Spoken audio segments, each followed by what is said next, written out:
Tingginya jumlah kasus kebakaran di Kota Palembang dalam beberapa pekan terakhir menjadi perhatian serius pemerintah Kota Palembang. Wali Kota Palembang Ratu Dewa meminta masyarakat tetap waspada, terutama karena musim kemarau berpotensi meningkatkan risiko kebakaran. Damkarmat Kota Palembang sendiri sudah siap baik dari armada hingga sarana dan prasarana di tiap zona untuk respon cepat kebakaran.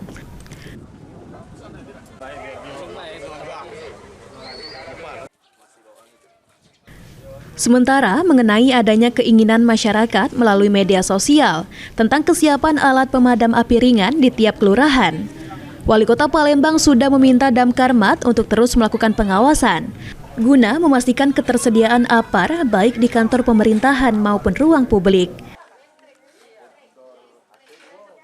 Di media sosial banyak permohonan warga untuk setiap RT itu punya APAR, Pak.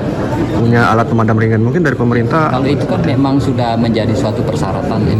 Suatu persyaratan tidak hanya di kantor-kantor pemerintah, termasuk di sektor-sektor swasta juga. Maka saya sudah minta juga Damkar untuk selalu meng-cross-check di tempat-tempat kantor, termasuk di ruang-ruang publik, supaya ada alat itu. Berdasarkan data pihak Damkarmat Kota Palembang, sejak Januari hingga Mei 2025, sedikitnya sudah terjadi 110 kasus kebakaran yang mayoritas dipicu korsleting listrik.